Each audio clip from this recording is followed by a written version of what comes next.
करें फिर?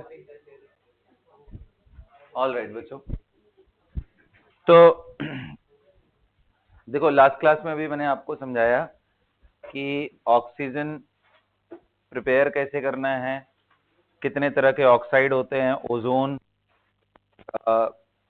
की कैरेक्टरिस्टिक, उसके रिएक्शन, है ना। फिर सल्फर का हीटिंग इफेक्ट मैंने आपको समझाया, एंड उसके बाद मैंने आपको सल्फर के ऑक्साइड समझाए, टाइप ऑफ सल्फाइड समझाया, एंड सल्फर के ऑक्साइड है आपको SO2 एंड SO3, एंड उनको कैसे हम बनाते हैं उनके बारे में डिस्कस किया। यहां तक हो गया? बोलो। और फिर मैंने साथ के साथ आपको बताया कि भाई SO2 से SO3 बनाना काफी डिफिकल्ट है, उसके लिए हमें कैटलिस्ट लगता है। बोलो। तो V2O5 एक लगता है, दूसरा कैटलिस्ट एक और भी है, वो NO एज ए कैटलिस्ट, वो भी यूज कर सकते हो आप। When SO2 is treated with oxygen in the presence of NO, then also it forms SO3. Right, this is another. आप याद करो HNO3 प्रिपरेशन के मैंने दो मेथड बताए थे आपको। There are two preparation methods.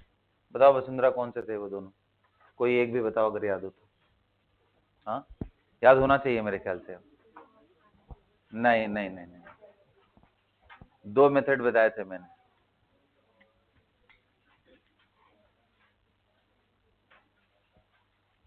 एक में इलेक्ट्रिक आर्क का यूज कर रहे थे, एक में अमोनिया को ऑक्सीजन के साथ गर्म किया था।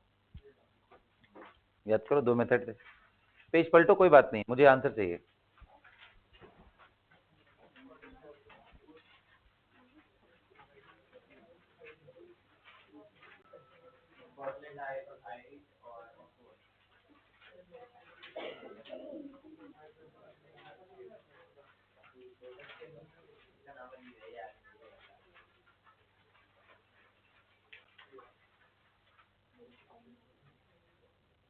मिला?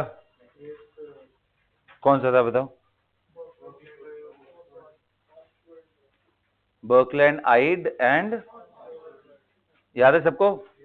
ठीक उसी तरीके से जैसे HNO3 के प्रिपरेशन में हमें अलग अलग रूट थे, वैसे हमारे पास H2SO4 के प्रिपरेशन में भी अलग अलग रूट है। तो आप पहले हेडिंग डालो oxy acids of sulphur, and फिर हम लोग पढ़ना स्टार्ट कर देंगे करके। Oxy acids of sulphur, oxy acids of sulphur ना।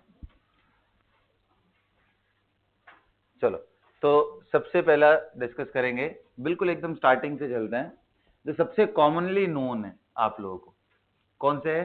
सल्फर इन +6 स्टेट वाले जितने भी हैं, सल्फर इन +6 स्टेट के जितने भी ऑक्सी एसिड आप जानते हो, वो सब इकट्ठे हम लोग लिखना शुरू कर देते हैं। तो सबसे पहला, सबसे कॉमन आप कौन सा जानते हो? H2SO4, isn't it? बोलो भाई। अब H2SO4 को आप देखोगे तो नॉर्मल सा स्ट्रक्चर है, HOS डबल बॉन्ड। ये most stable structure, I mean most stable acid है। जितने भी सल्फ्यूरिक एसिड, सल्फर से रिलेटेड एसिड है, उनमें सबसे ज्यादा स्टेबल ये है। H2SO4 आप प्रिपेयर कर सकते हो, स्टोर कर सकते हो, हाईएस्ट ऑक्सीडाइजिंग ऑक्सीडेशन नंबर है इसमें। Sulphuric acid, sulphuric acid.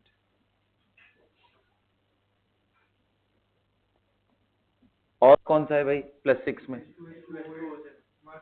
H2S2O7।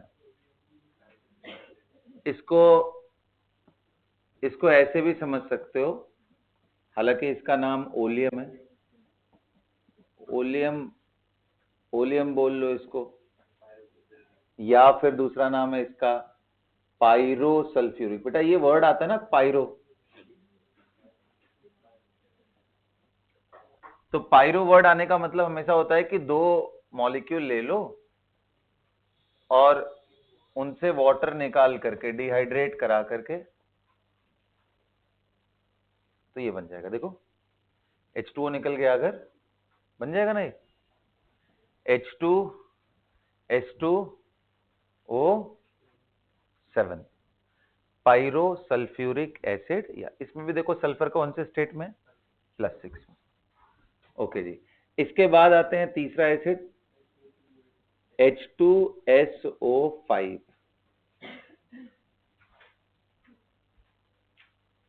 फिर H2S2O8। इसका नाम क्या है, स्ट्रक्चर क्या है? पेरोक्साइड है ना? अच्छा चलो बहुत बढ़िया, बहुत ही अच्छी बात है भाई। नाम दोनों का लिख लोगे?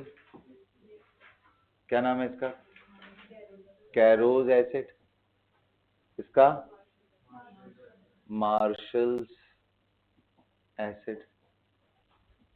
दूसरा नाम क्या है इसका? Peroxy mono sulphuric acid. इसमें peroxy die sulphuric acid.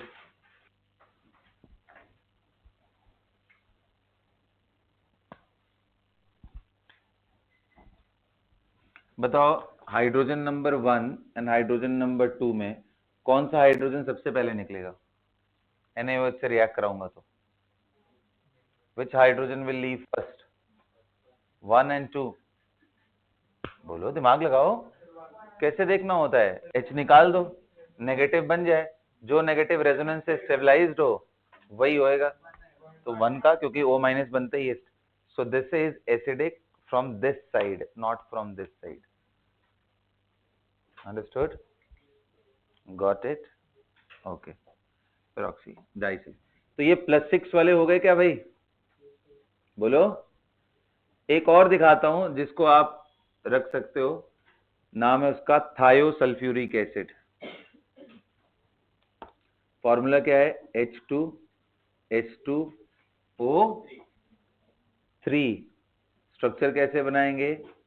Double bond O, OH and double bond S। देखो बेटा, यहां पे इस सल्फर का +6 है, इस सल्फर का 0 है। इनका एक अल्टरनेट वैल्यू लिया जाता है, ये मानते हुए कि किनारे वाला सल्फर ज्यादा इलेक्ट्रोनेगेटिव है तो माइनस, सॉरी क्या कर रहा हूं मैं, ये +4 है, सॉरी माय बैड, ये +4 स्टेट में मैं आपको दिखा रहा हूँ। इनका एक अल्टरनेट वैल्यू भी लिया जाता है। कौन सा लिया जाता है? इसको -2, अगर इसको -2 मान लिए तो इसका कितना हो जाएगा? +6। तो वो भी लेकर के रखते हैं, बट एक ही किताब में मिला है, क्योंकि वो काफी अच्छी बुक है, इस वजह से उसको भी कंसिडर करते हैं आंसर्स में। अदरवाइज इसका कोई टेंशन ही नहीं है। +4 देखो ना, ये ऑक्सीजन ज्यादा इलेक्ट्रोनेगेटिव, ऑक्सीजन ज्यादा इधर वाला, तो 4 लेके जाएंगे तो +4 ही आएगा ना। ये दोनों तो भाई भाई है, ठीक है। तो यहाँ पे कोई टेंशन नहीं है, तो इसका +4 है। नहीं, क्या नाम है भाई इसका? इसको बोलते हैं थायो सल्फ्यूरिक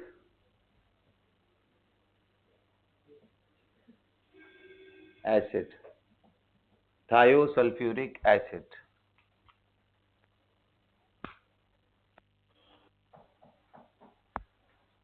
थायोसल्फ्यूरिक एसिड। ओके, यहां तक हो गया। अब आ जाओ, दूसरी दुनिया में लेके चलते तुम लोगों को। नोट कर लिया इसको?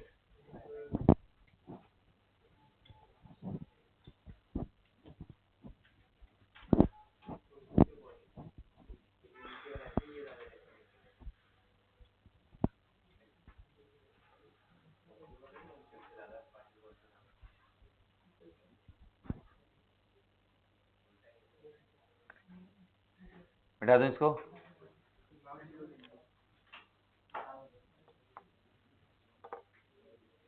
देखो बेटा, ये सभी स्टेबल होते हैं, सिर्फ ये अनस्टेबल होता है। H2S2O3 इज अनस्टेबल, ये बनता नहीं है। It breaks down very easily. लिखो इसके बारे में, thiosulphuric acid is highly unstable and do not form. जैसे ही आप एसिडिफाई करते हो सॉल्यूशन को, ये बनने की कोशिश होता है, तब तक ये टूट जाता है। क्या बनेगा टूट करके? H2O।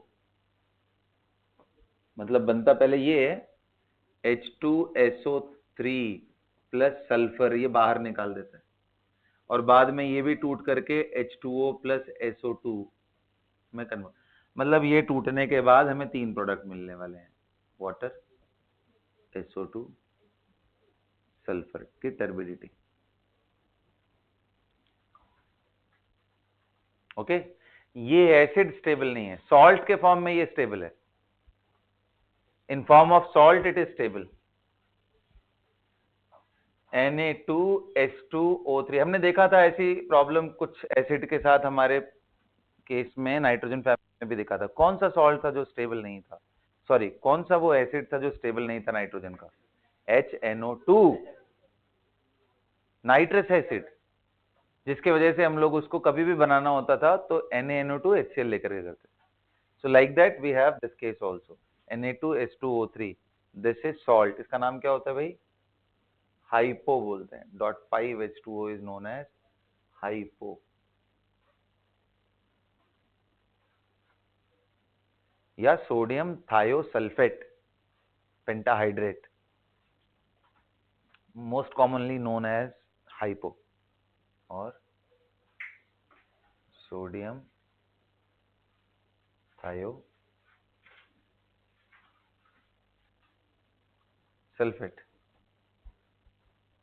नोटेड?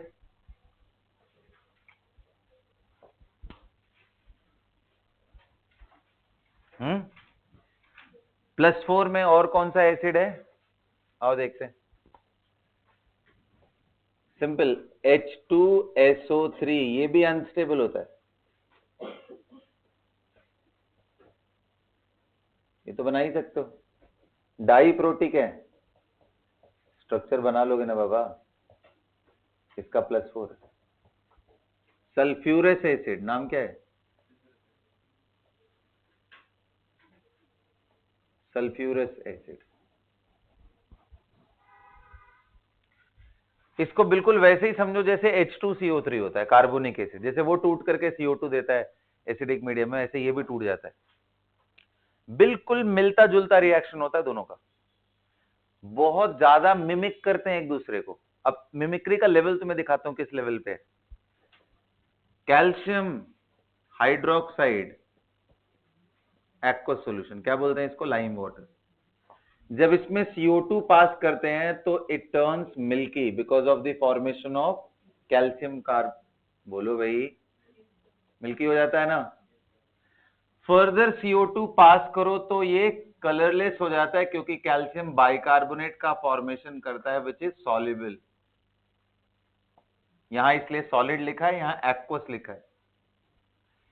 एग्जैक्टली ऐसे ही रिएक्शन होता है किसका? SO2 का। ये कैल्शियम सल्फाइट बनाता है, ये भी मिल्की वाइट होता है, solution turns milky. Again SO2 पास कर दो तो ये कैल्शियम बाइसल्फाइट बना लेता है विच इज सॉल्युबल। इतना इसमें सिमिलैरिटी है, तो क्वालिटेटिव एनालिसिस का बहुत फेवरेट क्वेश्चन है। इतनी कहानी बता के एक लास्ट स्टेप में चेंज करेगा। क्या चेंज करेगा? बोलेगा कि जब इसी सॉल्यूशन में KMnO4 डालते हैं तो डीकलराइज हो गया, तो बताओ वो क्या था? SO2 था या CO2 था? KMnO4 डालने से डीकलराइज हो गया, SO2 था या CO2? आंसर होगा SO2, एंड रीजन इज कि सल्फर सर +4 स्टेट में है, KMnO4 डालोगे तो ये +6 तक लेके जाएगा, तो डीकलराइज हो जाएगा। कार्बन ऑलरेडी अपने हाईएस्ट स्टेट में, इसको कहां ले जाओगे? तो KMnO4 डालने से यहां कुछ नहीं होने वाला है। कॉमन सेंस वाली चीज, ठीक है, which is very rare these days. Alright, बस उससे ज्यादा कुछ नहीं लगाना था इसमें। कितने लोगों का सही हुआ ये आंसर? गुड, चल, है ना। तो इतने छोटे छोटे बातों पे ध्यान रख करके क्वेश्चन खूब बढ़िया बढ़िया से इनऑर्गेनिक में फ्रेम किए जाते हैं। आप पकड़ गए उनकी बातों को कि हाँ यार इसमें क्या ही घुमा सकते हैं, यही करेंगे। KMnO4 के जगह कभी K2Cr2O7 ला देंगे, और क्या करेंगे एग्जामिनर यार, वो बड़ा बाउंड सा। केमिस्ट्री में नंबर लाना हो ना, श्योर एंड सर्टेन इनऑर्गेनिक अच्छा कर लो ना। बोलते हैं ना कि बिल्कुल सबसे मिनिमम अगर अटेम्प्ट करना हो कि नहीं सर मेरे को ना, मेरे पास 20 मिनट का टाइम मैं देना चाहता हूँ केमिस्ट्री में, और मैं चाहता हूँ कि सबसे ज्यादा उस 20 मिनट को यूटिलाइज करूं किसी भी सब्जेक्ट से। तो आंसर है just prepare inorganic chemistry as good as possible. मतलब 20 मिनट भी ज्यादा पड़ जाएंगे पूरे क्वेश्चन सॉल्व करने में, बता रहा हूं। उसमें इतने नंबर आ जाएंगे जितने तुम मैथ्स फिजिक्स में घंटे लगा करके निकालोगे, अगर तुम्हारी किस्मत सही रही, क्वेश्चन थोड़ा ज्यादा कर दिया तो। और सेकेंड नंबर पे स्कोरिंग होता है ऑर्गेनिक केमिस्ट्री ना, क्योंकि ऑर्गेनिक में भी सीधे क्वेश्चन आते हैं, सारे रिएक्शन से ही नहीं आते, सीधे क्वेश्चन आता है। जैसे अब देखो हम लोगों ने तो बहुत डीप तक कर रखा है, आइसोमर इतने इतने मैंने हम लोगों ने बना रखे हैं स्टीरियो के, छोटे छोटे क्वेश्चन आते हैं, टार्ट्रिक एसिड बना के पूछे कितने आइसोमर बने, तो वहां से भी स्कोरिंग एरिया होता है। Out of 30 questions which are asked, अगर हम इक्वल वेटेज देके चले तो 10 में तो आप टाइम बचा सकते हो ना, प्रोवाइडेड वही है कि आपको धीरे धीरे याद रखना पड़ेगा। बाकी बचे सबसे ज्यादा टाइम कंज्यूम करता है फिजिकल केमिस्ट्री, और वो अगर न्यूमेरिकल टाइप में दे दिया तो आपका वॉट लग जाएगा, मैं बता रहा हूं ना। न्यूमेरिकल टाइप के क्वेश्चंस अगर आपको आ गए और उसमें मिल गया तो फिर आपको थोड़े पंगे पड़ जाएंगे, क्योंकि टाइम कंज्यूम करेगा, आप डाउटफुल रहोगे यार ये 2.33 लिखूं या 2.34 लिखूं या क्या अप्रोक्सीमेट करूं, कैलकुलेशन में दिमाग उलझ जाएगा। तो सबसे सेफ एंड पक्का करने वाली चीज है इनऑर्गेनिक एंड ऑर्गेनिक, उसकी जितनी प्रैक्टिस करो उतनी अच्छी बात है। बाकी फिजिकल तो यार वंस डन वो दिमाग में फिट हो जाता है, वो नहीं भागता इधर उधर। कर लिया? हाई लेवल ऑफ मिमिक्री समझ में आया? बिल्कुल H2CO3 के जैसा ही है, H2SO3 अनस्टेबल होता है एसिडिक मीडियम में। आगे क्लियर हुआ यहां तक? आओ बच्चों अब इसके आगे दिखाते हैं। सल्फ्यूरस एसिड के बाद एक आता है जिसको बोलते हैं पायरोसल्फ्यूरस एसिड, लिखिए पायरोसल्फ्यूरस एसिड। अब ये सबसे पहला ऐसा एसिड है जिसमें दो सल्फर होते हुए सल्फर सल्फर के बीच में बॉन्डिंग आपको दिखाई देगी ना, मतलब एक तरह से ब्रिज। इसके पहले भी एक हमने देखा है, कौन सा, थायोसल्फ्यूरिक एसिड भी, उसमें भी है एसएस लिंकेज, लेकिन उसमें टर्मिनल साइड में। तो नाम क्या बताया मैंने? हाँ जी, तो देखो ये कहानी कुछ ऐसी है, थोड़ा सा वियर्ड इसलिए है क्योंकि अगर आप इसका फॉर्मूला देखो तो क्या बन रहा है, H2S2O, देखो तो कितना बन रहा है, 5 बन रहा है। बेसिकली आप समझ भी सकते हो कि बना कैसे होगा। जब हम H2SO3 2 मोल को उसमें से वाटर निकाल लें, H2O निकालो, तो H2O निकालोगे तो 4 हाइड्रोजन था, उसमें से 2 निकल गया, 2 ही बचा। सल्फर 2 रखना ही पड़ेगा, ऑक्सीजन 3 2 जो 6 था, उसमें से एक ऑक्सीजन निकाल लिया, तो ये बन गया। इसलिए पायरो वर्ड आता है ना, पायरो वर्ड किसी भी। अब इसमें देखो एक चांस बनता था दिमाग में आने का कि सर ऐसा भी तो बन सकता था, बिल्कुल बन सकता था यार, मैं इसमें बिल्कुल डिनाई नहीं करना चाहता, आपकी बात को मैं बिल्कुल डिनाई नहीं करना चाहता हूं। ये और ये आइसोमर्स ही तो हैं। अभी अनस्टेबल होता होगा, थोड़ा दिमाग लगाओ, यहां लोन पेयर, बगल में लोन पेयर, बगल में लोन पेयर, तो इसकी वजह से शायद ये स्ट्रक्चर मिल रहा है, स्ट्रक्चर यही मिलता है नेचर में, ठीक है। पायरोसल्फ्यूरस एसिड का यही स्ट्रक्चर मिलता है, ये जो मैंने आपको सामने बताया, means we have SS linkage out there, pyrosulphurous acid. इसके बाद नाम क्या था भाई, लिख लेना अच्छे से, पायरोसल्फ्यूरस। सल्फ्यूरस एसिड को गर्म करने से वाटर निकल के जाएगा, तो उससे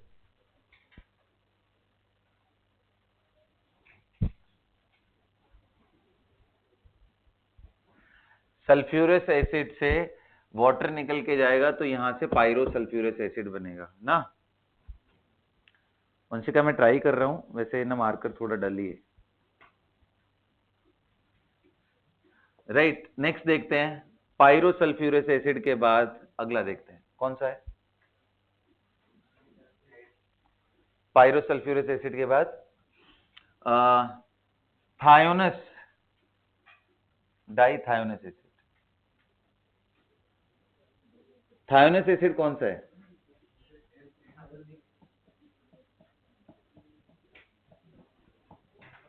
ये थायोनस सीरीज है भाई, 2 सल्फर है इसमें, तो डाइथायोनस।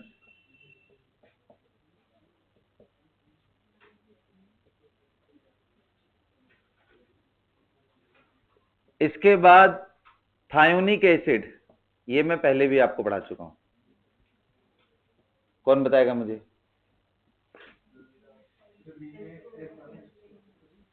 किनारे किनारे SO3 H रहेगा और बीच बीच में सल्फर जितना मर्जी लगा दो।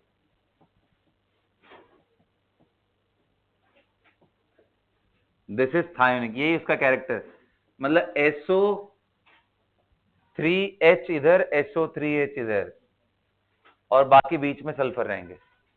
अब एग्जांपल अगर मैं दूं इसका, तो HOS double bond O sulphur sulphur sulphur, कितने सल्फर आ गए? 4, तो नाम क्या हो जाएगा?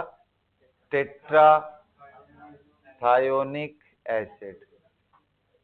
अगर ये सिर्फ ऐसा हो जाता तो पहचान क्या है भाई? इनका फॉर्मूला लिखोगे तो क्या पहचान है? H2S, यहां पे 2 है, O6 है, यहां पे क्या है? H2S4O6। हाइड्रोजन 2, ऑक्सीजन 6 हो और सल्फर 2 से ज्यादा हो तो समझ लो थायोनिक एसिड का पार्ट है। बीच के जितने भी सल्फर है बीच में एसएस बॉन्ड बनाए हुए, क्योंकि 6 रहना पड़ेगा ना, 3 इधर 3 उधर, हाइड्रोजन भी 2 रखना पड़ेगा, एक इधर एक उधर, तो ये थायोनिक एसिड के पार्ट्स हैं। तो टेट्रा है, ऐसे ही पेंटा बन जाएगा, हेक्सा बन जाएगा एंड सो ऑन। इतने सल्फर से रिलेटेड स्ट्रक्चर्स और जो मैंने आपको फास्फोरस से रिलेटेड स्ट्रक्चर बताया है और नाइट्रोजन के एसिड से रिलेटेड चीजें बताई है, स्ट्रक्चरल पॉइंट ऑफ व्यू से इनमें से ही क्वेश्चन बनते हैं बेटा, कुछ नया नहीं बनता है ना। तो हर एग्जाम से पहले फास्फोरस का, सल्फर का, नाइट्रोजन का, इनके एसिड के जितने भी लिस्ट हैं उनको एक पन्ने पे बढ़िया से लिख लो और उसको जरूर रिवाइज करके आया करो। कभी कभी बहुत छोटे छोटे क्वेश्चन बन जाते हैं कि किसमें एनएन लिंकेज है, किसमें एसएस लिंकेज है, किसमें पीपी लिंकेज है। अगर इस तरह के क्वेश्चंस आएंगे और आप अगर इसको आंसर नहीं कर पाओगे तो बहुत ही मतलब खराब बात है, क्योंकि ये बहुत आसान टाइप के क्वेश्चन है ना, कुछ टफ नहीं है इसमें। Got it?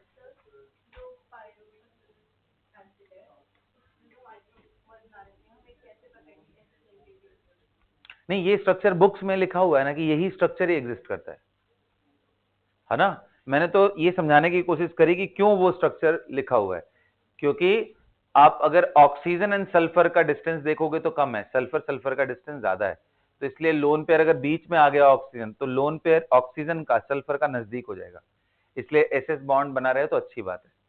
और एस एस का बॉन्ड थोड़ा बेटर। किसमें? नहीं, इसकी क्राउडिंग तो अच्छी बात है ना, इसमें तो लोन पेयर गायब कर दिया ना सल्फर का, देखो इसमें तो लोन पेयर ही नहीं है। और मैंने बताया कि H2SO4 तो सबसे बढ़िया एसिड है, वो तो सबसे ज्यादा स्टेबल है। देखो बाकी H2SO4, H2SO5, H2SO, H2S2O7 and H2S2O8, इनके अलावा बाकी मैंने कोई भी एसिड आपको स्टेबल नहीं बोला। कोई बताया मैंने? नहीं स्टेबल है, सब सिर्फ सॉल्ट फॉर्म में एग्जिस्ट करेंगे, जैसे एसिडिफाई करोगे ब्रेक डाउन कर जाएंगे। समझ आया है सबको? बोलिए। तो अब हम लोग कुछ रिएक्शन देखेंगे, किसका? एसिड के स्ट्रक्चर्स हो गए, कुछ रिएक्शन देखना है H2S का एंड कुछ देखना है हाइपो का एंड फिर H2SO4 का प्रिपरेशन देखना है and then we are done with the chapter. लिखो, हेडिंग डालो। सबसे पहले लिखेंगे हम लोग preparation of H2SO4।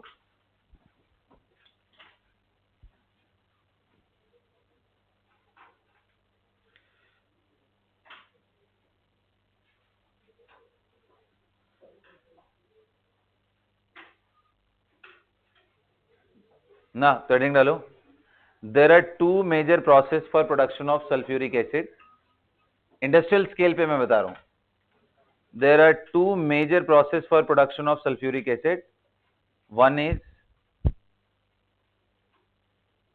lead chamber method and other is contact method. Lead chamber process and contact process.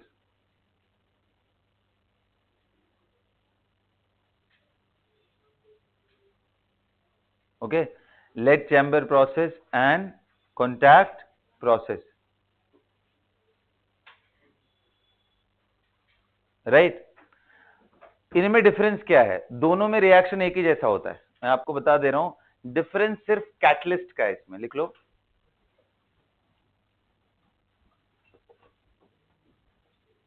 लिखो। The major difference between these two reaction is the type of catalyst used.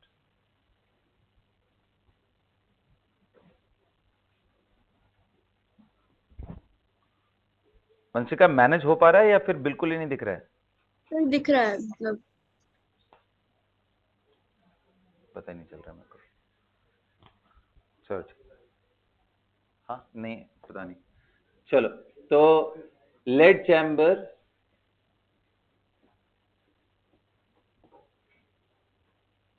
And contact.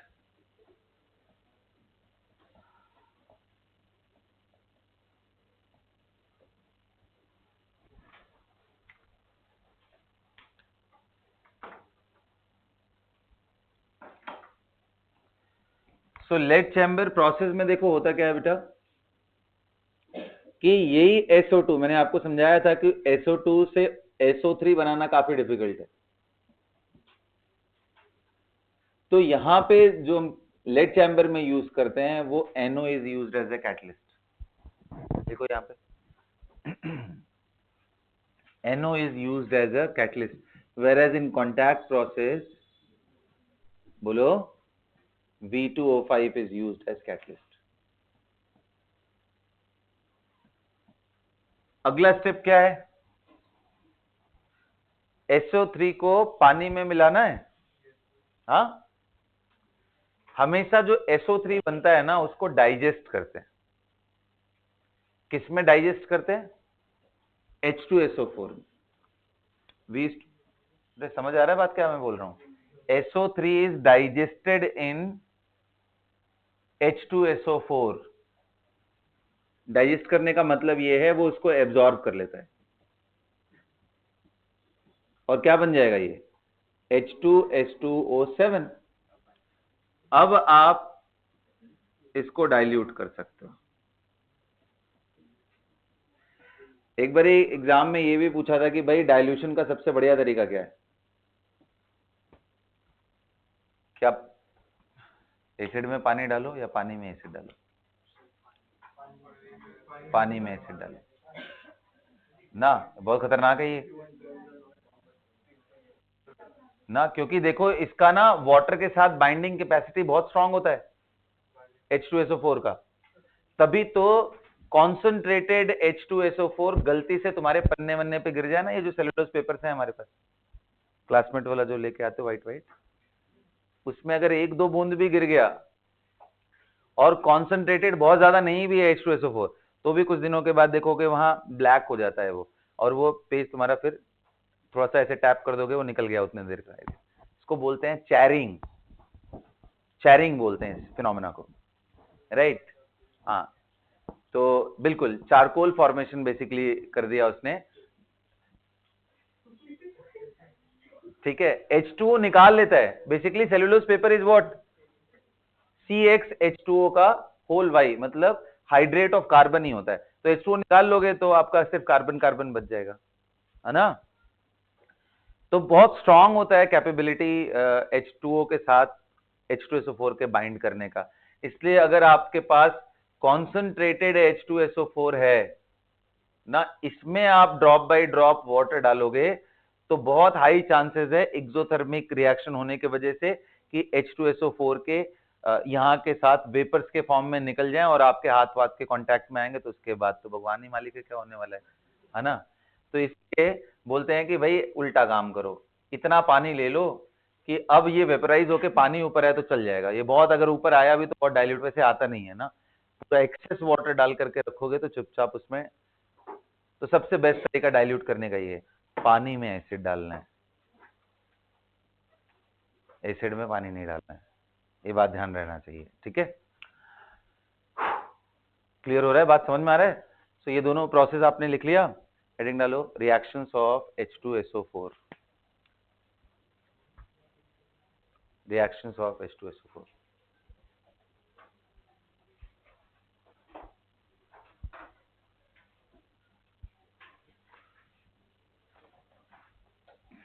अब देखो H2SO4 कौन सा use कर रहे हो, इस पे बड़ा फर्क पड़ता है।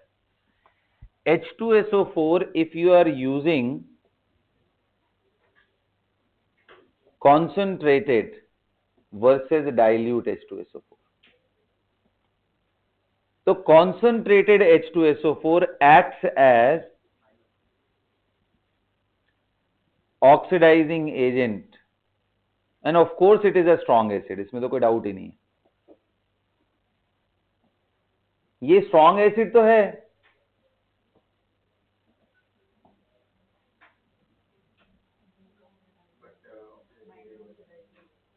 मतलब ऑक्सीडाइजिंग एजेंट भी बोलना ठीक नहीं है, वेरी पुअर। अच्छा, इसका oxidising power, acts as an oxidising agent तो है, लेकिन much less powerful than HNO3।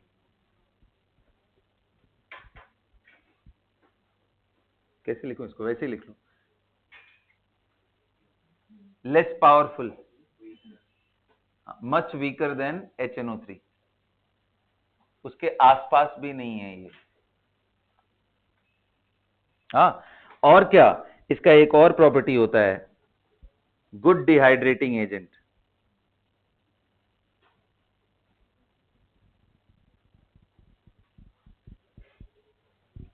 Good dehydrating. अरे एक क्वेश्चन ना बड़ा फेमस आता है एग्जाम में, किसी भी गैस को ड्राई करने का, मॉइस्ट गैस को ड्राई करने का। जैसे मान लो CO2 है, मॉइस्चर के साथ आप CO2 को ड्राई करना चाह रहे हो, आपके पास SO2 है, उसको ड्राई करना चाह रहे हो, आपके पास गैसेस के फॉर्म में अमोनिया है, उसको आप ड्राई करना चाह रहे हो, तो ड्राइंग प्रोसेस के लिए हमें नेचुरली डिहाइड्रेटिंग एजेंट लेना पड़ेगा। लेकिन डिहाइड्रेटिंग एजेंट ऐसा लेना पड़ेगा जो इसके साथ ही ना रिएक्ट कर जाए। जैसे पता चला आप अमोनिया को ड्राई करना तो चाहते हो, लेकिन ammonia by nature basic gas है। अब पता चला आपने इसको ड्राई करने के लिए H3PO4 ले लिया या P2O5 ले लिया, तो भाई उल्टा हो जाएगा, ये इसके साथ रिएक्ट कर जाएगा, अमोनियम फॉस्फेट बना लेगा। सल्फ्यूरिक एसिड का यूज कर लो, अमोनियम सल्फेट ड्राई करना चाह रहे थे, रिएक्ट हो गया केमिकली वो, तो वो गड़बड़ तरीका है। सबसे बढ़िया क्या है, फिर अमोनिया को यूज करना है, कैल्शियम ऑक्साइड यूज करो। कैल्शियम के क्लोराइड भी अच्छे नहीं होते, कॉम्प्लेक्स बना लेते हैं इसके साथ, समझ रहे हो ना, नेचर पहचान के करना होता है। इसी तरीके से अगर कोई एसिडिक गैस हो, उसको ड्राई करना चाह रहे हो, तो इन एसिड्स का यूज करो ना। इससे भी 4 कदम आगे P2O5 होता है, वो हमने पढ़ा है पिछले नाइट्रोजन फैमिली में। P2O5 is one of the strongest. आप देखो अभी ऑर्गेनिक केमिस्ट्री जब पढ़ रहे हो, तो उसमें इस तरह के कन्वर्जन बड़े आराम से करता है, H2O निकाल के CN बना देता है। अगर आप यहाँ P2O5 ले लो, आपके पास 2 कार्बोक्सिलिक एसिड हो, उनसे एकदम आराम से वाटर निकाल के एसिड, इस तरह के मिराकुलस सिर्फ P2O5 कर सकता है। यहां रख दिया, अमाइड से साइनाइड बनाना, इनसे यहां तक बनाना, समझ रहे हो ना बात। तो इस तरह के ट्रांसफॉर्मेशन ये बड़े आराम से करा पाता है, because it is a strong dehydrating agent, very very strong dehydrating agent. Okay, तो प्रॉपर्टीज लिख लिया दोनों का। तो भाई फिर डाइल्यूट H2SO4 का यूज क्या होता है, मेनली एज एन एसिड या एसिडिक मीडियम प्रोवाइड करने के लिए। जैसे KMNO4 के साथ हमने यूज करना हो, तो use dilute H2SO4 to provide the medium, acidic medium required there. K2Cr2O7 के साथ यूज करना हो तो आप कर लो, है ना। तो अब इन दोनों के रिएक्शंस हम लोग देखेंगे, कॉन्सेंट्रेटेड एंड माइल्ड। मिटा दो इसको, ये तो मिटा दो ना। H2S4 नहीं है बेटा, H2S2O7। वो तो समझदार हो यार तुम, प्रिंटिंग एरर है ये सब, टाइपो है यार ये।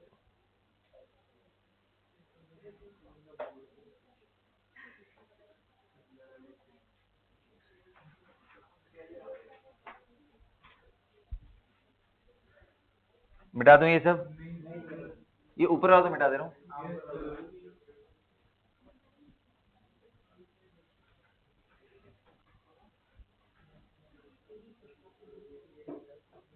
चलो इन दोनों में डिफरेंस देखते रहते हैं। चलो भाई, चलो ये सब समझाओ मुझे। जिंक प्लस H2SO4 डाइल्यूट ले लिया, बताओ, लिख लिया ना वो।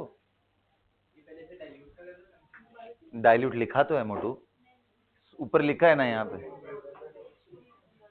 दिस प्लस डाइल्यूट H2SO4, जल्दी बताओ क्या बनेगा? ZnSO4 plus hydrogen gas, it will act as normal acid, H plus ion उसको प्रोवाइड करेगा। लेकिन यही अगर मैं जिंक के साथ H2SO4 यूज करूं और कॉन्सेंट्रेटेड कर दूं, तो बेटा इसमें सल्फर प्लस कौन से स्टेट में है, 6, ये पार्टिसिपेट करने लग जाएगा, ये ZnSO4 और SO2 गैस देता है, ऑफ कोर्स H2O तो रहेगा।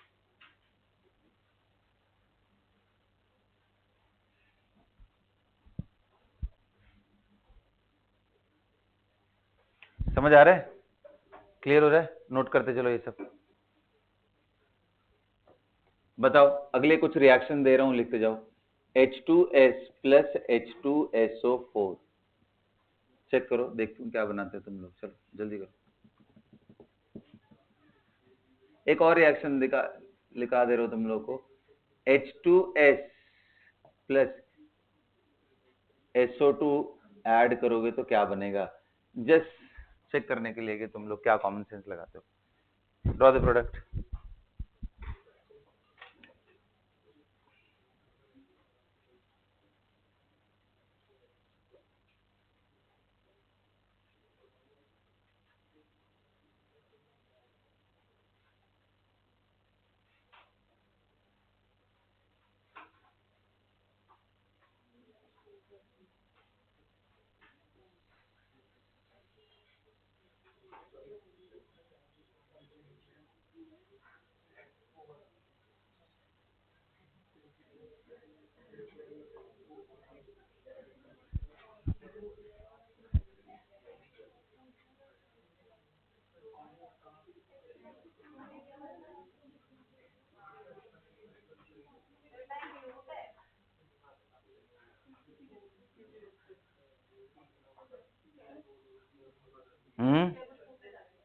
बोलिए भाई,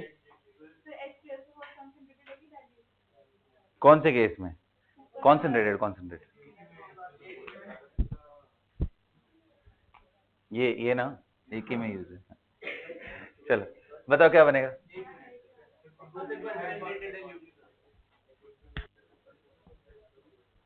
जल्दी बताओ।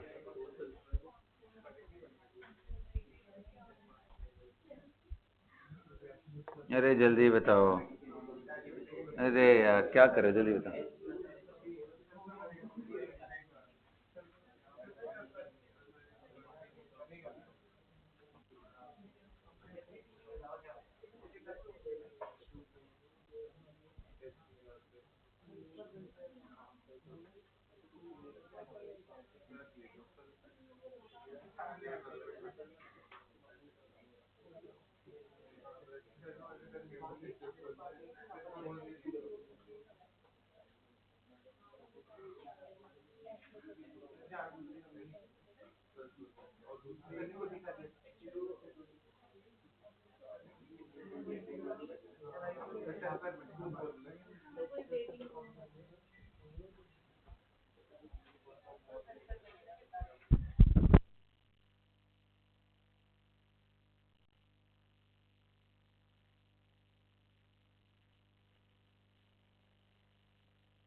बना लिया इसका प्रोडक्ट, क्या बन रहा है?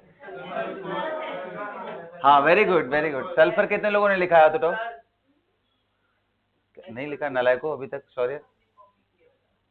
देख यहाँ -2 है, मैंने बताया H2S से कभी भी बनता है, क्या बनता है?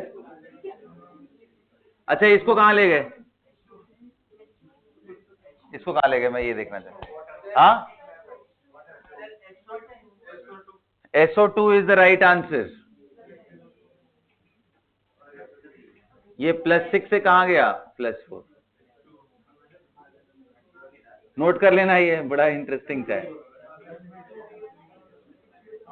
सॉरी, ये ऑक्सीडेशन है, ये रिडक्शन। हाँ पानी बनेगा बाबा, लिख लो ना, पानी के चक्कर में वो बैलेंसिंग की प्रॉब्लम। अच्छा हाँ, बताता हूँ, रुक जाओ, तुम घबराओ, रुक जाते हो। ये करो तो इसको थोड़ा,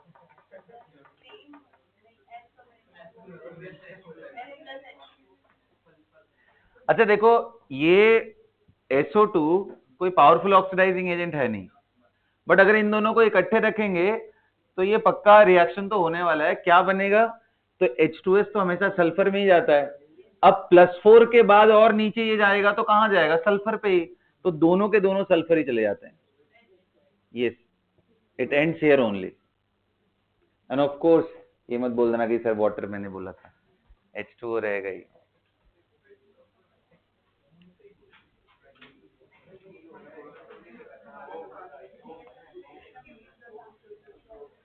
बोलो, यहां तक क्लियर है?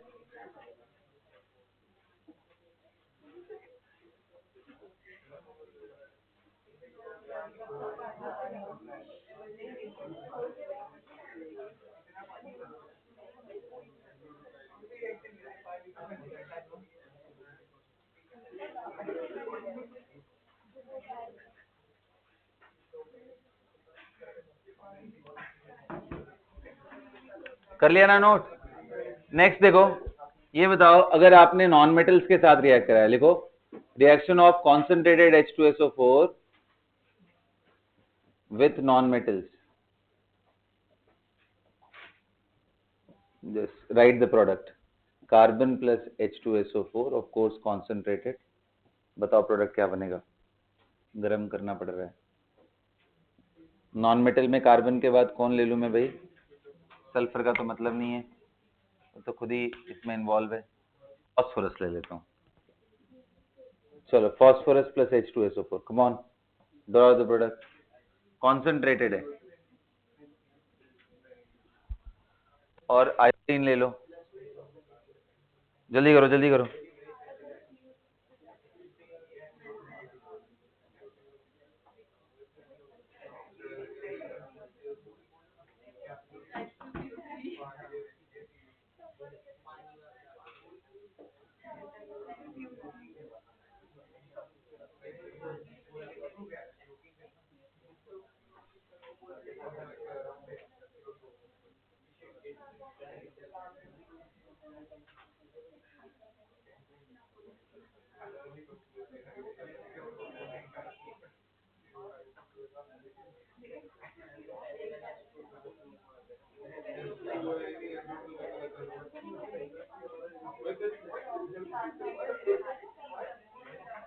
कर लिया सबने? क्या प्रोडक्ट, क्या हो गया भाई, क्या हो गया? क्यों फिर इतनी बातें क्यों हो रही, मुझे समझ नहीं आ रही।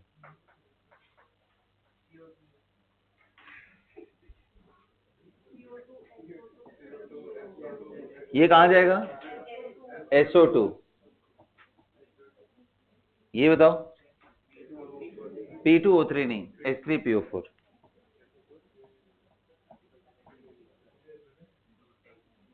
हाँ, अरे phosphorus is going into high state +5, बीच में कहां रोक पाएगा भाई? बीच में कहीं पे भी रुकेगा तो उसके पास रिड्यूसिंग हाइड्रोजन होगा। बाकी सब अच्छे रिड्यूसिंग एजेंट होते हैं, आपने कॉन्सेंट्रेटेड लिया है तो it will go into H3PO4, end of course SO2 will be produce, है ना? यहां तक क्लियर है सबको?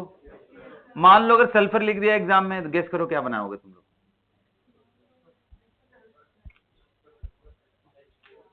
कहां जाएगा भाई? H2SO4 में तो जा नहीं सकता, बीच के स्टेट में आ जाओ, कहां जाओगे? SO2 में। H2S से सल्फर, H2S से सल्फर बनाना है, लेकिन ये H2S तो है नहीं, it is sulphur only, then S से कहां जाओगे? SO2। बीच का स्टेट गेस करो ना भाई, सल्फर के कितने स्टेट कॉमन तुम्हें दिखाई दिए? 0, उसके बाद +4 एंड देन +6, तो बस इन्हीं में घूमना है दिमाग लगा लगा के। हाँ, किसमें? किसमें? यहां वाले केस में कॉन्सेंट्रेटेड कभी भी लेते हैं ना तो lesser change in oxidation state होता है। ये केस हमने HNO3 के केस में भी देखा था, जब भी कॉन्सेंट्रेटेड यूज कर रहे थे तो NO2 was the product, concentrated HNO3 NO2 dilute कर रहे थे तो NO एंड N2O में डिपेंडिंग ऑन कौन सा मीडियम है, कभी अमोनिया बन जा रहा था। डाइल्यूट के केस में more changes in oxidation number takes place, whereas concentrated में कम। तो SO2 पे अगर आप रुकते हो तो 6 से 4 गया, 2 यूनिट चेंज हुआ। और अगर आप H2S जाते हो तो बहुत ज्यादा चेंज हो जाएगा, ठीक है, 6 नहीं बल्कि ज्यादा ही होगा, +6 से -2 हुआ, 8 का चेंज हो जाएगा फिर, अगर H2S तक जाना हो। सल्फर तक जाना हो तो 6 का चेंज हुआ, ठीक है। तो भाई हो गया सब लोगों का रिएक्शन। डाइल्यूट लेंगे तो high chances that there is no reaction, क्योंकि फिर उसका ऑक्सीडाइजिंग पावर खराब हो जाएगा। ऑक्सीडाइजिंग पावर खराब हो गया तो फास्फोरस को कहां ले जा पाएगा भाई, समझ आ रहा है ना। तो इसलिए कॉन्सेंट्रेटेड के केस में ही सबसे बढ़िया तरीके से काम करता है। डन। हाँ, कॉन्सेंट्रेटेड होती है तो बस नंबर ज्यादा है ना। तुम देखो किसी फास्फोरस को अगर यहां से P+5 में जाना है तो it needs 5 electron. When you have so many H2SO4 molecule, so per sulphur atom पर मॉलिक्यूल आपको कम इलेक्ट्रॉन देने से भी तो यहां तक चेंज पहुंच जाएगा। And when you have lesser number of molecule, पर सल्फर से उसको ज्यादा इलेक्ट्रॉन निकालना पड़ेगा, that's why greater change takes place. भैया तुम लोग इतना ज्यादा डिटेल में मत जाओ, ठीक है, समझने के लिए अपने पास रखो, इन सब के मैकेनिज्म नहीं है, खुद की अंडरस्टैंडिंग से डेवलप करो ये सब, ठीक। चलो done. Last topic for today, heading डालो, preparation and reaction of hypo. किसके बारे में हम लोग डिस्कस करने जा रहे हैं बेटा? Hypo, preparation and reaction of hypo. What is hypo? Na2H2O3.5H, pentahydrate form को बोलते हैं। वैसे हमारा मेन कंपोनेंट तो Na2H2O3। अभी मैंने आपको समझाया कि भाई एसिडिक मीडियम में ये स्टेबल तो नहीं होता है। कौन सा फॉर्म? H2H2O। तो H2H2O3 बनाए कैसे फिर इसको?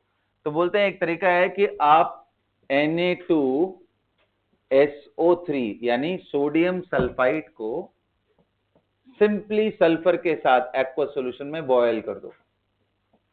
आपने यहां पे कोई एसिडिक मीडियम रखा नहीं है, तो boiling with sulphur will produce Na2H2O3। ध्यान देना, गलती से भी नोट करके यहां लिख लेना है, Na2H2O3 इज अनस्टेबल। दोबारा लिखो ये बात दिमाग में, इन एसिडिक मीडियम। आप गलती से 2-4 ड्रॉप HCl का डाल दो, सिर्फ 2-4 ड्रॉप ही काफी है इसको तोड़ने के लिए।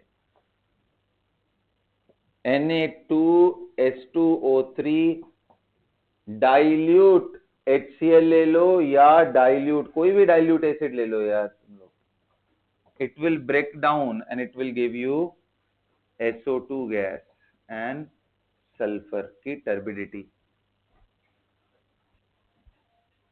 सल्फर की टर्बिडिटी मिलती है।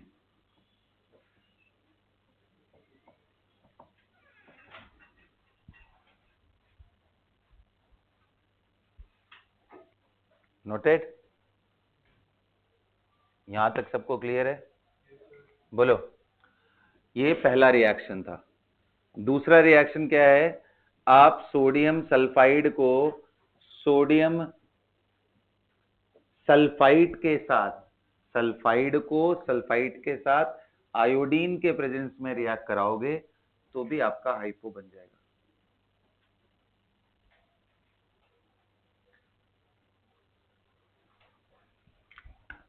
सल्फाइड को आप सल्फाइड के साथ नोट करके लिख लो, in the presence of iodine it will form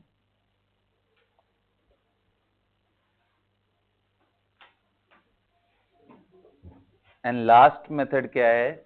simply sulphur को बॉयल करो in the presence of NaOH ना, boiling sulphur with sodium hydroxide.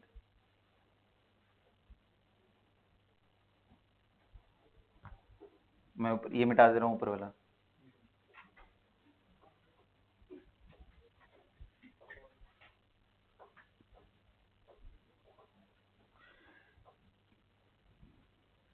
NaOH के साथ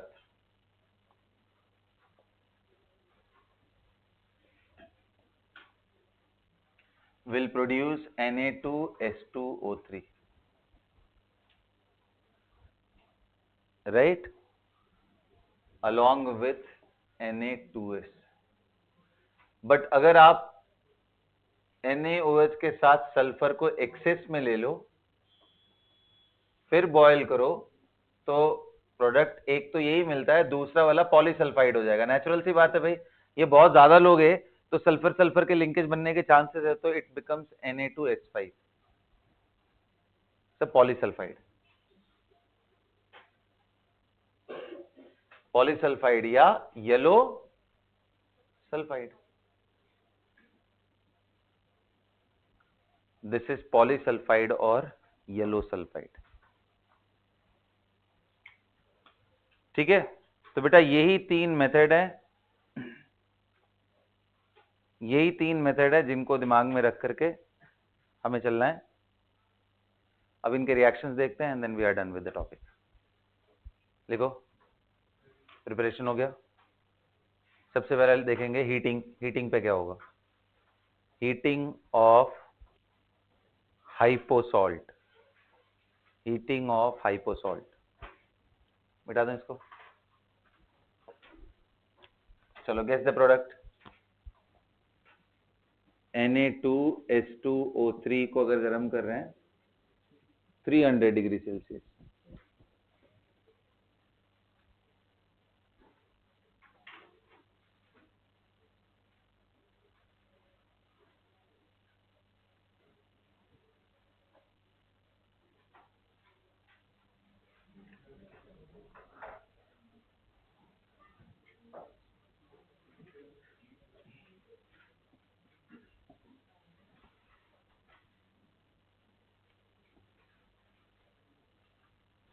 उसको एक ही याद रखो, इतना ज्यादा नहीं करना। बताओ क्या बनेगा, एनी गेस। देखो यहां पे क्या है, +4 है ना, देखो ऑक्सीडेशन स्टेट चेक करो। अरे यार ये देखो ना, 6 - 2 हो गया, +2 आ रहा है, +2 आ रहा है ना, बोलो। अगर इसको हीट करोगे, गर्म कर रहे हो, तो क्या क्या चेंजेस हो सकते हैं भाई। ऑक्सीजन -2 स्टेट में है। अब भाई ये तो नहीं करोगे ना कि ऑक्सीजन को -2 से 0 में लेके जाओ, मतलब तुम ऑक्सीजन के इलेक्ट्रॉन को खींच रहे हो, ऐसा अनर्थ तो नहीं करोगे ना। ये कौन कर सकता है, जब कोई अच्छा पावरफुल ऑक्सीडाइजिंग एजेंट सेंटर में हो, जैसे KMnO4 को हम लोग गर्म कर रहे थे तो मैंगनीज 7 स्टेट में था, तो वो डिक्रीज हो सकता है। अगर वो डिक्रीज होगा तो ऑक्सीजन को बाउंड कर देगा, लेकिन यहां सल्फर है और वो भी +6 स्टेट में नहीं है। ऐसे केस में सल्फर अपने आप में ही कॉम्प्रोमाइज करेगा, ऑक्सीडाइज भी होगा और रिड्यूस भी होगा। Sulphur will undergo disproportionation. What will be the product, one will be Na2SO4, other will be Na2S5, one will be Na2SO4, other will be Na2S5। देखो एक और टेम्परेचर पे अगर आप देखोगे ना, तो किताबों में और एक टेम्परेचर पे 215 डिग्री पे हीट करने पे क्या बने, बट ये सबसे पॉपुलर है, इसको ध्यान में रखो। बाकी इतना दिमाग में रहना चाहिए कि भाई गर्म करने पे यार कुछ इस तरह के, एक सल्फाइड आएगा, एक बीच का कोई प्रोडक्ट आएगा, बस इतना दिमाग में रखना है। ठीक है, got it. Now properties of hypo, क्या क्या किस तरीके से बिहेव कर सकता है, what are the properties of hypo, and सबसे फेमस रिएक्शन से सबसे कम फेमस वाले रिएक्शन पे चलना है।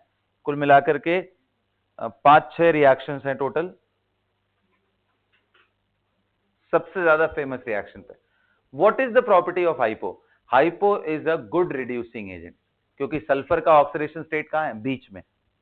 सल्फर कहां जाना चाहता है, +6 में, यानी उसका खुद का क्या हुआ, ऑक्सीडेशन, तो काम कैसा करेगा। लिखो, hypo is a good reducing agent,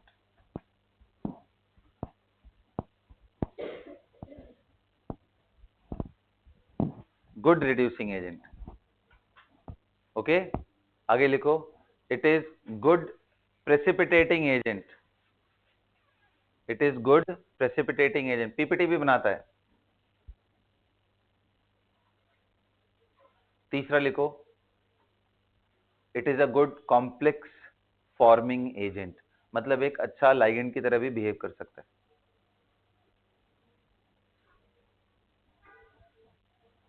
ना।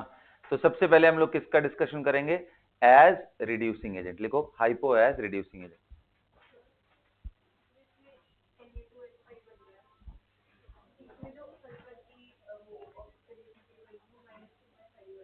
हाँ, क्योंकि मैंने बताया था कि एक्चुअल में इसको ऐसे नहीं देखो, ऐसे देखो। There is linkage of sulphur sulphur -1 this is like that. So बीच वाले 3 का 0 है। यही था ना कैटेनेशन पावर की वजह से। ठीक है। सो हाइपो एज रिड्यूसिंग एजेंट।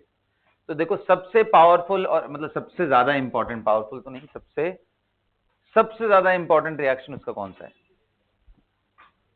तो किसी को याद है रिएक्शन? मैं कई बार टाइट्रेशन में भी कराया हूं तुम लोग को यार, और कई बार मैंने बताया है। आयोडीमेट्रिक टाइट्रेशन में आयोडीन का डायरेक्ट ट्रीटमेंट होता है हाइपो के साथ।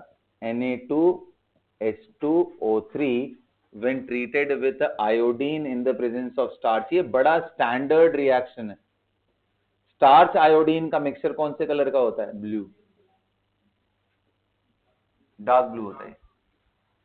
और जैसे ही आयोडीन खत्म होकर के आयोडाइड बन जाएगा, रिड्यूसिंग एजेंट है ना ये बेटा, ये 0 से कहां चला गया? -1। और ये कहां चला जाएगा? 2 से। इसका जो प्रोडक्ट बनता है वो बनता है, डिपेंड करता है कि भाई कौन सामने है। इसके केस में Na2S4O6 बनता है। और ये इतना इंपॉर्टेंट रिएक्शन है ये कि एग्जाम में ये जो प्रोडक्ट बनाता है इसके दोनों सल्फर के ऑक्सीडेशन स्टेट का डिफरेंस आईआईटी जेईई में इंटीजर टाइप में पूछा हुआ है। इतना इंपॉर्टेंट रिएक्शन ना। और एक बार आईआईटी जेईई में इनऑर्गेनिक के क्वेश्चंस जो भी आ गए वो as it is JEE Main and NEET में पूछता है, याद रखना। एज इट इज पूछ देता है, मतलब कुछ भी चेंजेस नहीं करने वाले, उठाएंगे और सीधा रख देने वाले हैं। और अब जो पेपर सेटर्स हैं इस बारी एक्सपेक्टेड यही है कि ऐसे ही लोग मिलेंगे भाई, एनटीए की तरह कुछ भी अनाप शनाप नहीं डाल रहे हैं। तो सेंसिबल रिएक्शन ही बताने वाले हैं। इन पढ़ कुछ रहे हैं, पूछ कहीं से कुछ और ही दिया, ऐसा नहीं है। तो दिस इज दैट इंपॉर्टेंट। क्या इसका स्ट्रक्चर हमने नहीं सीखा है? S4O6 ध्यान में लेके आओ, सल्फर 4 है, ऑक्सीजन 6 है, टेट्राथायोनेट है ये। क्या इसका स्ट्रक्चर बना सकते हो? बनाओ बनाओ।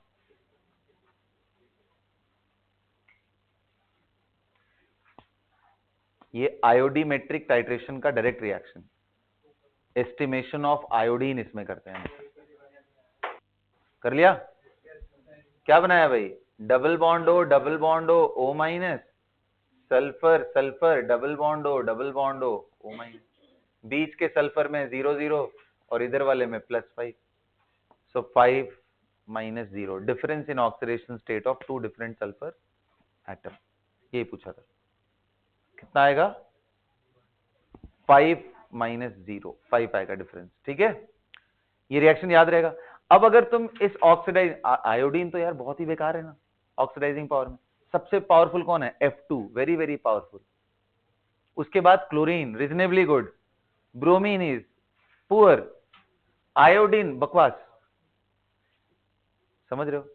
इसके बजाय अगर आपने गलती से ब्रोमीन एंड क्लोरीन ले लिया सेम हाइपो के साथ, गेस करो प्रोडक्ट में क्या बन जाएगा? ये स्टार्च के साथ तो कोई मतलब ही नहीं है। यहाँ पे स्टार्च के साथ सिर्फ आयोडीन का ही कलर होता है, इन सब का कुछ खास नहीं है।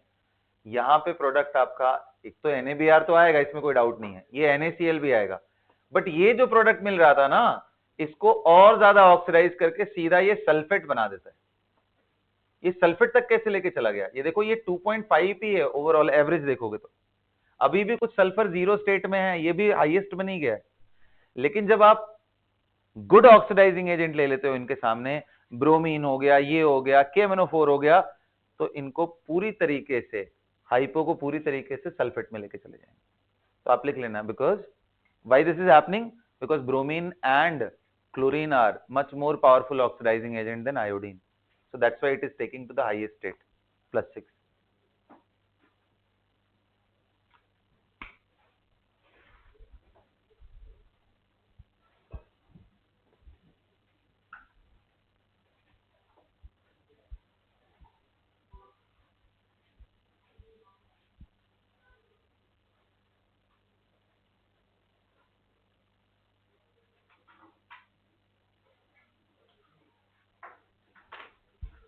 कर लिया,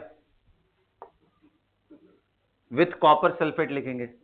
देखो जैसे कॉपर, ध्यान से सुनो, जैसे कॉपर सल्फेट का एक्वस सॉल्यूशन, जैसे KI को, पोटेशियम आयोडाइड को Cu2I2, आपको मालूम है ना, कॉपर एकमात्र ऐसा मेटल है 3D सीरीज का जिसका रिडक्शन पोटेंशियल पॉजिटिव होता है, मतलब कॉपर +2 से वो कॉपर की तरफ जाना चाहता है, तो इसका मतलब copper +2 is a mild oxidising agent.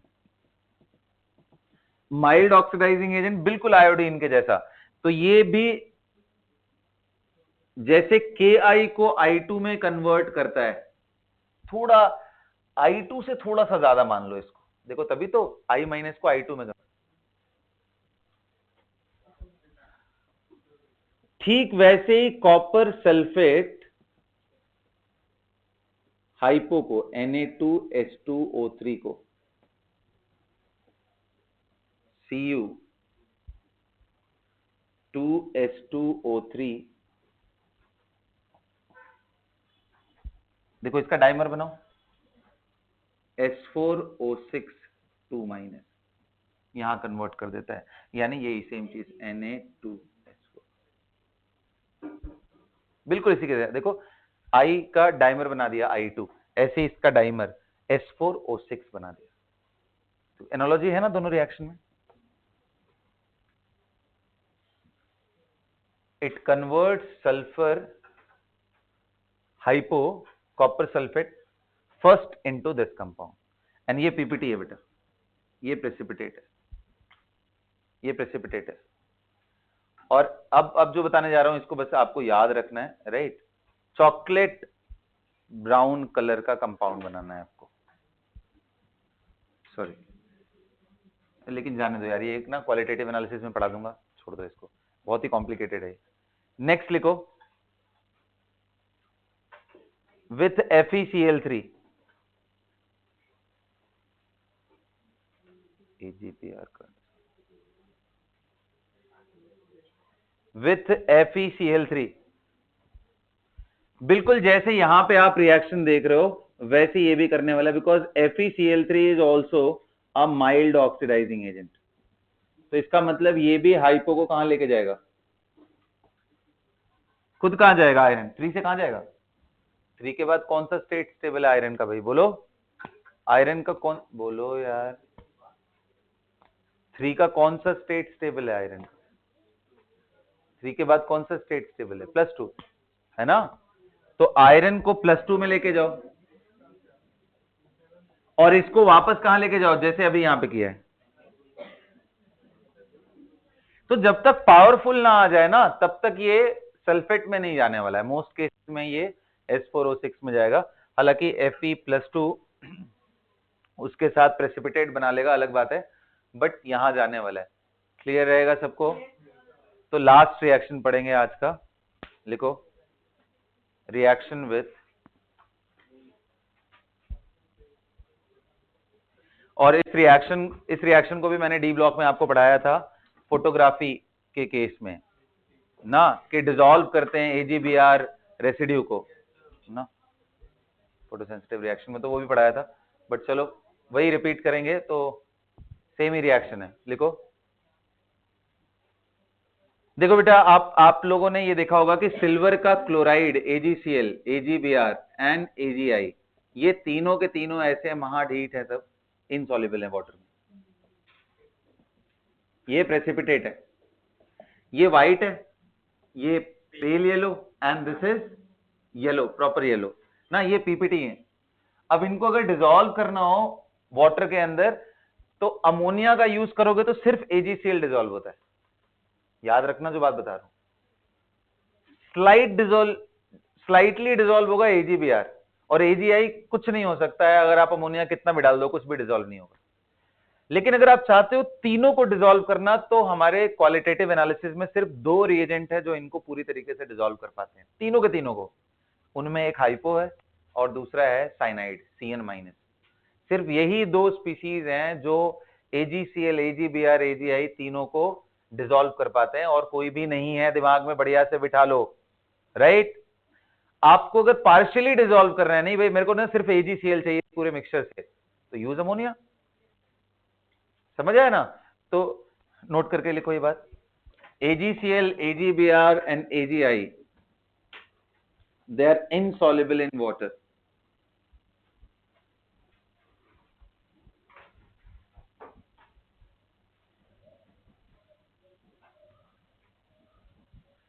लिखो, if aqueous solution of ammonia is used, only AgCl will dissolve completely. If aqueous solution of ammonia is used, only AgCl will dissolve completely.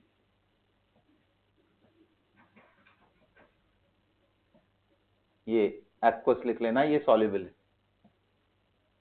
but AgBr will dissolve partially and AgI will be completely insoluble. But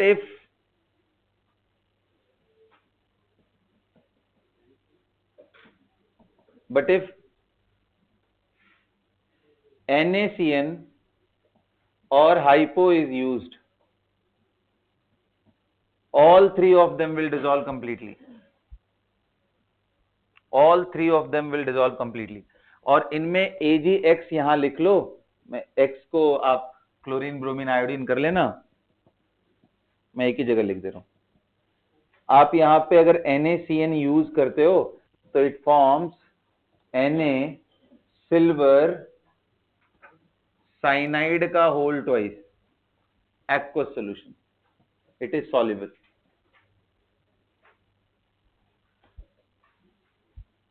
Similarly, last reaction AgX अगर आप hypo के साथ use कर रहे हो H2O3 के साथ, तो इट फॉर्म्स कॉम्प्लेक्स AgH2O3। देखो इसका कोऑर्डिनेशन नंबर 2 ही होता है बेटा। चार्ज कितना है इस पे? -2, -4 +1 मिला के कितना हो गया? -3, यानी बाहर क्या रहेगा? Na3। This is soluble.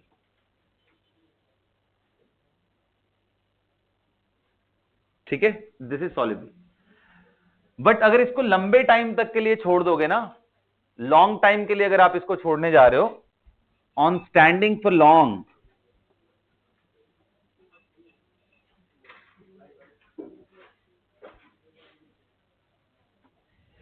It gives black precipitate of Ag2S।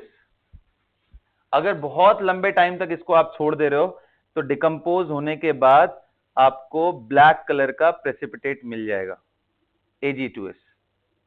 Otherwise it is soluble ना। इसको काफी टाइम तक अगर ओपन एटमॉस्फेयर में छोड़ दोगे तो it will give you the black precipitate of Ag2S, otherwise you are going to get this soluble compound.